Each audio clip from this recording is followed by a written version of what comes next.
17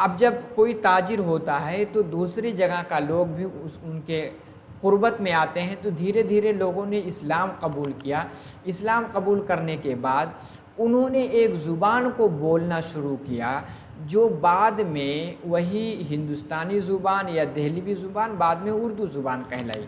یہ محمود شیروانی کا نظریہ ہے، ٹھیک ہے، انہوں نے دلیل کے ساتھ پیش کیا ہے کہ محمود غزنوی کے وجہ سے وہاں اسلام پھیلا، پھر وہ ایک زبان بولنے لگے جو اردو کہلائی۔ آگے کہتے ہیں کھڑی بولی اور اسی کے ساتھ ہریانوی اور پنجابی دہلی میں مسلمانوں کی آمد کے بعد وجود میں آئی۔ جب مسلمان وہاں سے، کیونکہ سندھ سے جب منتقل ہو کر کے کہاں آئے، یہاں دلی اور اس کے آس پاس جو کہ ہریانہ ہے، پنجاب ہے، وہاں آئے تو دھیرے دھیرے اردو زبان پنجاب سے منتقل ہو کر کے ہجرت کر کے کہاں پہنچ گئی، یہ دلی میں پہنچ گئی۔ ایک ان کا نظریہ ہے، محمود شیروانی کا نظریہ۔ امید ہے کہ سمجھ میں آیا ہوگا۔ آگے چلتے ہیں، اب نصیر الدین ہاشمی کا نظریہ دیکھ لیتے ہیں۔ نصیر الدین ہاشمی کا ماننا یہ ہے کہ اردو زبان کی ابتدا و نشو و نما کہاں ہوئی؟ دکن میں ہوئی۔ دکن آپ کو پتہ ہے، اس کو دکن بھی کہتے ہیں، ڈکن بھی کہتے ہیں، دکن بھی کہتے ہیں۔ یہ کیا ہے؟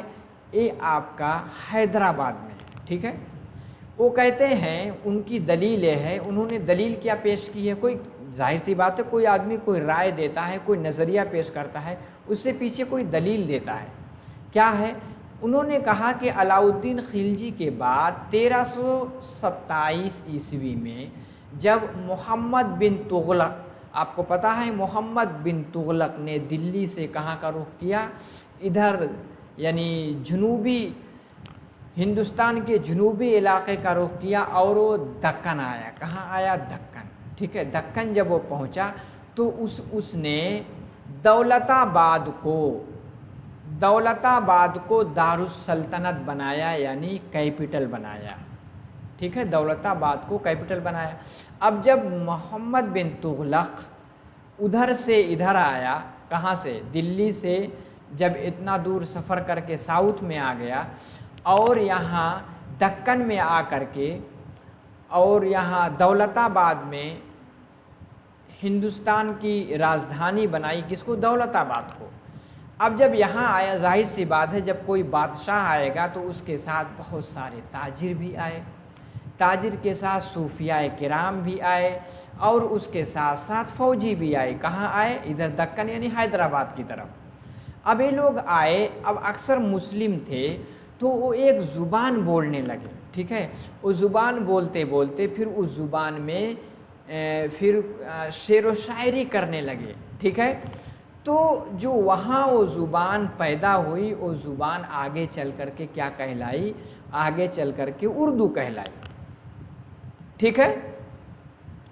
بعد میں جب وہ واپس آیا، ظاہر سی بات ہے بعد میں وہاں سے واپس آ گیا، کیونکہ یہاں کے لوگ ہمیشہ بغاوت کرتے رہتے تھے، تو یہاں اس نے دارالسلطنت قائم کی اور ماحول صحیح کر کے پھر واپس چلا گیا۔ لیکن جو لوگ محمد بن تغلق کے ساتھ آئے تھے، بہت سارے لوگ یہیں رہ گئے۔ وہ کون سی زبان بولنے لگے؟ اردو، ٹھیک ہے۔ تاریخ اگر آپ دیکھیں گے تو اردو زبان میں نثر و نظم میں سب سے پہلے جو قلم اٹھانے والے، یعنی اس کے ادب پہ کچھ لکھنے والے سب سے پہلے کہاں پیدا ہوئے؟ یہی دکن یعنی حیدرآباد میں پیدا ہوئے، ٹھیک ہے۔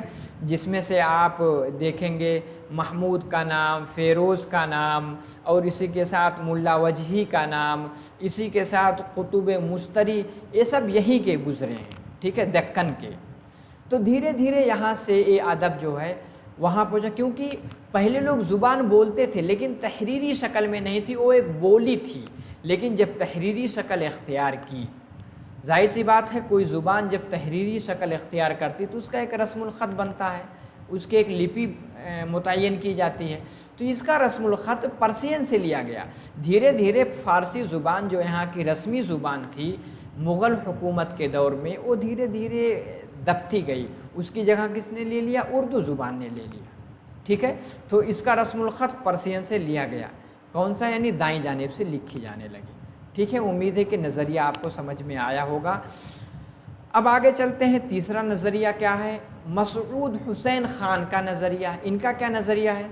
انہوں نے ایک کتاب لکھی ہے، مقدمہ تاریخ زبان اردو، مقدمہ تاریخ زبان اردو کر کے مسعود حسین خان کی ایک کتاب ہے۔ ان کے نزدیک اردو نہ تو پنجاب میں، یہ کیا کہتے ہیں، اردو پنجاب میں نہیں پیدا ہوئی، ٹھیک ہے، اور نہ دکن میں پیدا ہوئی، اور نہ سندھ میں پیدا ہوئی، تینوں کو وہ نکارتے ہیں، ٹھیک ہے۔ آگے کیا کہتے ہیں؟ بلکہ اردو 1193 میں دہلی اور نواحِ دہلی میں پیدا ہوئی، یعنی دلی میں اور اس کے ارد گرد کا علاقہ جو کہ ہریانہ ہے، جو کہ آج کل NCR بنا ہوا ہے، وہاں پر اردو زبان پیدا ہوئی۔ یہ مسعود حسین خان کا نظریہ ہے۔ ان کے نظریات کو قابل تسلیم مانا جاتا، اکثر لوگ اس کو مانتے بھی ہیں۔ اردو کی ابتدا کھڑی بولی سے ہوئی۔ انہوں نے کیا کہا؟ جو کھڑی بولی ہے اس سے اردو زبان کی ابتدا ہوئی، اور اس میں ہریانوی کے اثر واضح ہیں، کیونکہ ہریانہ کے لوگ کھڑی زبان کا استعمال کرتے ہیں، ٹھیک ہے۔ ایک ان کا نظریہ ہے، مسعود حسین خان کا نظریہ ہے۔ آگے سید سلیمان ندوی، یہ بھی بہت بڑے عالم گزرے ہیں۔ ان کا کیا نظریہ ہے؟ انہوں نے ایک کتاب لکھی ہے، نقوش سلیمانی۔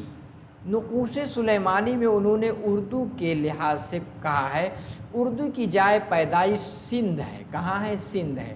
وہ کیا مانتے؟ وہی محمود غزنوی، وہ کیا نام ہے، محمد بن قاسم۔ محمد بن قاسم نے جو 17 بار اٹیک کیا تھا، محمد بن قاسم نے جو 17 بار اٹیک کیا تھا، اٹیک کر کے جب ہندوستان میں اس نے 2 سال تک تقریباً ایک مسلم حکومت قائم کی، کہاں؟ سندھ میں۔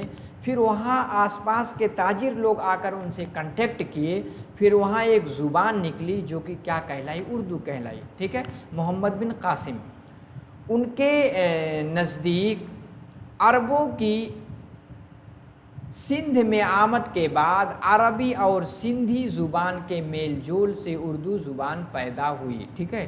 تو محمود غزنوی نے، محمد بن قاسم نے کتنی مرتبہ اٹیک کیا تھا؟ 17 بار اٹیک کیا تھا محمد بن قاسم نے، ٹھیک ہے۔ سب سے پہلے عربی جو ایک فائٹر تھا، جس کو حجاج بن یوسف نے بھیجا تھا، ٹھیک ہے، ہندوستان میں، تو 17 بار اس نے اٹیک کیا محمد بن قاسم نے، اور اٹیک کر کے کہاں حکومت قائم کی؟ سندھ میں۔ پھر وہاں دھیرے دھیرے لوگ ان کے قریب میں آئے، 2 سال تک اسلامی حکومت رہی، اور پھر وہاں ایک زبان کی نشو و نما ہوئی جو کہ اردو کہلائی، ٹھیک ہے۔ سید سلیمان ندوی کا نظریہ ہے۔ آگے ہے محمد حسین آزاد کا نظریہ۔ محمد حسین آزاد، انہوں نے اپنی تصنیف، ان کی بھی ایک کتاب ہے آب حیات۔ کیا ہے؟ آب حیات۔ آب حیات میں لکھا ہے اردو کی ابتدائی سر چشمہ برج بھاشا، جس کو ہم کہتے ہیں برج بھاشا، ٹھیک ہے۔ برج، جسے ہندی بھی کہتے نکلی، برج بھاشا، ٹھیک ہے، اس طرح لکھتے ہیں ہندی میں، برج بھاشا ہے۔ برج بھاشا خالص ہندوستانی زبان ہے، یہ محمد حسین آزاد کا کہنا ہے۔ برج بھاشا، ٹھیک ہے، اپبھرنش کی جانشین ہے۔ کہتے ہیں اردو زبان کی ابتدا سر چشمہ کس سے ہے؟ برج بھاشا سے، ٹھیک ہے۔